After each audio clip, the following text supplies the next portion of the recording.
Hello everyone, welcome back. I hope your day is starting off just great. Bonjour Montréal.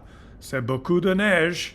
This picture was posted by Steve in the I Choose Canada group. It looks like winter has arrived on La Belle Province. Beautiful picture. Now that's Canada. That's Canada.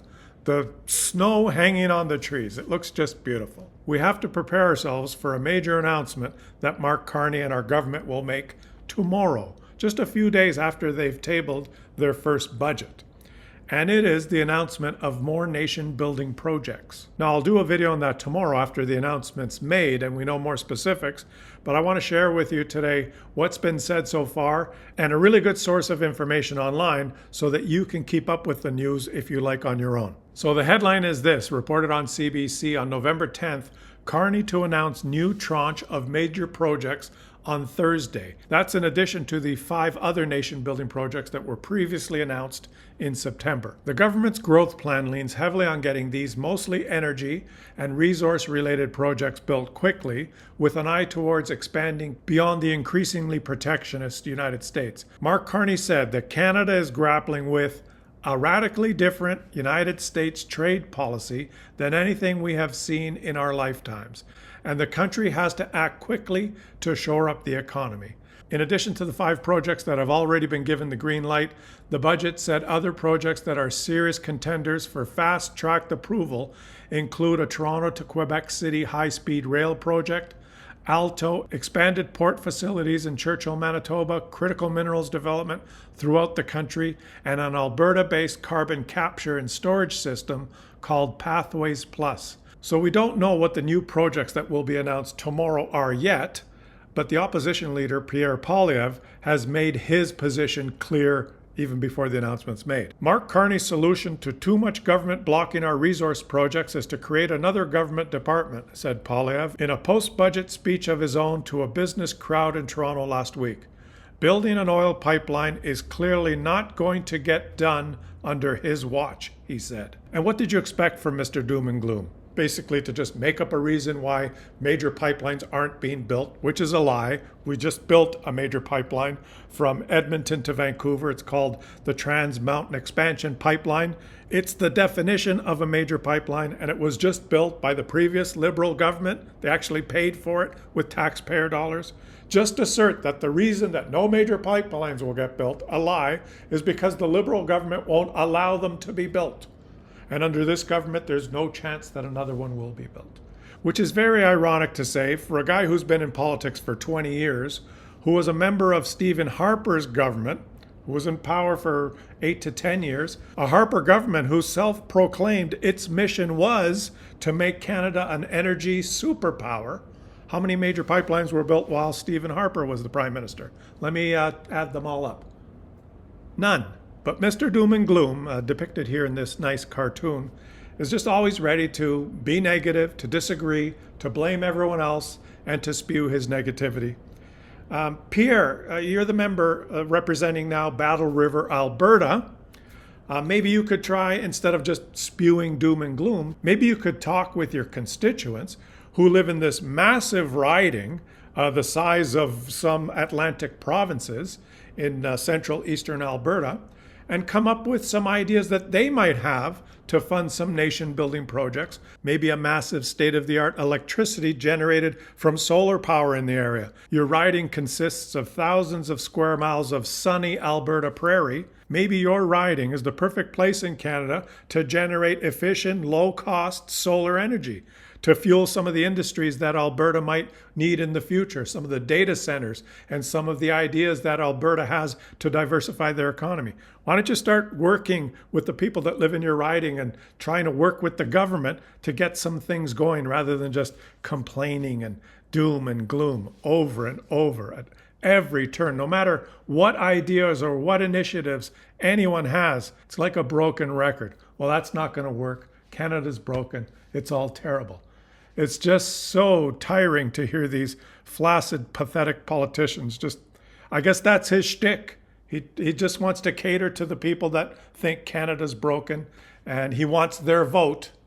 And you know what? You're going to get their vote, and that's about it. Those are the votes you're going to get. So let's forget about Pierre Poilievre. I spent too much time talking about him in this video, but I hope you got a laugh out of the cartoon. Here I am on a Government of Canada site, the Major Projects Office website, and they actually have a project map. Here it is, and I will link this site in the description of this video because it's a very useful tool if you want to inform yourself on what these projects are. It's a very good interactive map. The dots here represent the locations of the major projects. And if we just go to one here, this project is the LNG Canada Phase 2, located in Kitimat, BC.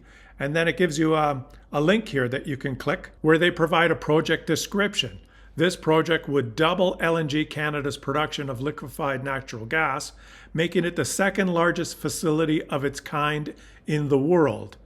It's expected to attract $33 billion in private sector capital to Canada, contribute to our GDP, and support jobs and economic growth in the local communities. It will deliver low carbon intensity Canadian energy to global markets and help diversify Canada's trading partners, including those with increasing energy demands in Asia and Europe. This project in Saskatchewan here is the Maclavena Bay Foreign Copper Mine project. This project is in one of Canada's richest mineral belts, will supply copper and zinc to strengthen Canada's position as a global supplier of critical minerals. This dot right here on the west side of Hudson's Bay in the province of Manitoba is the expansion of the port of Churchill. And down here in the most populated part of the country in Toronto is the project, the Darlington New Nuclear Project. This project will make Canada the first G7 country to have an operational small modular reactor, SMR. Once complete, Darlington's first of 4 planned SMR units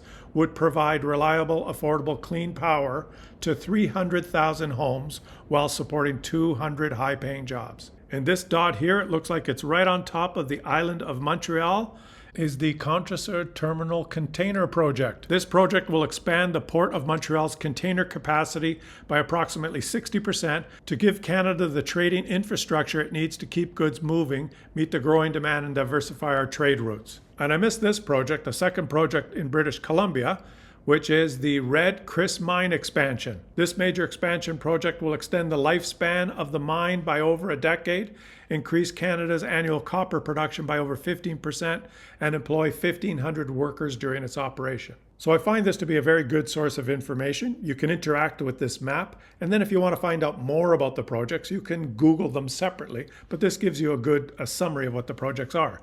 And I have to say, it's refreshing to see this from a government, to actually post their plan and share it with everyone so that we can follow along. All of these projects fall into the same category. They're really essential in continuing to diversify Canada's economy, and they'll be able to supply the types of resources that we can sell to other countries other than the United States.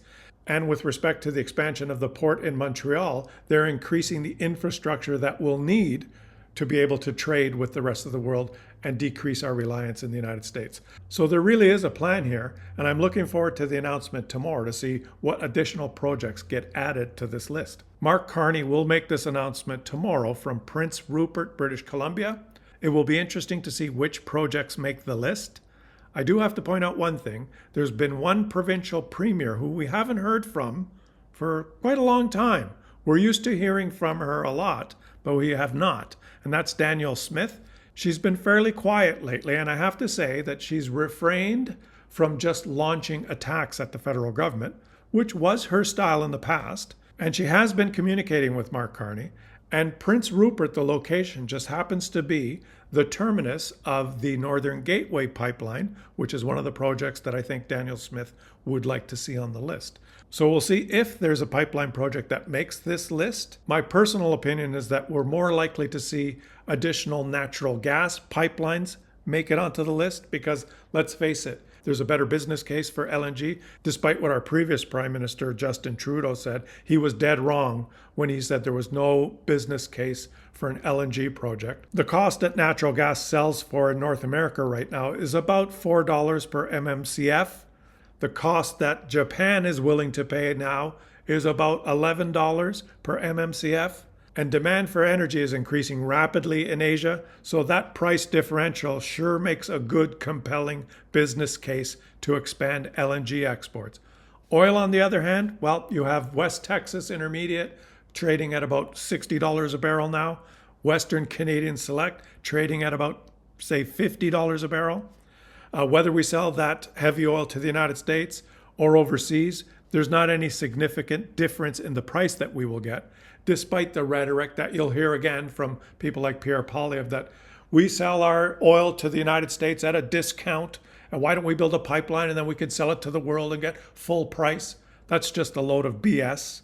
Western Canadian Select trades at a discount to West Texas Intermediate because our oil is poorer quality. It's heavier oil that needs refining, just in the same way that West Texas Intermediate trades always at a discount to North Sea Brent, because North Sea Brent is a better quality oil. Just the same reason that North Sea Brent always trades at a discount to the Saudi Arabia OPEC blend oil, which is one of the highest quality oils on earth. It doesn't matter what pipelines or what infrastructure or what trade routes you set up and where you sell this oil, the price is mainly dictated by its quality and supply and demand around the world. So in fact, let me point out that the quality of our oil, which needs refining, we are limited in the customers that we can sell our oil to. And just building more infrastructure to increase the supply of that specific product may actually have the opposite effect. We may actually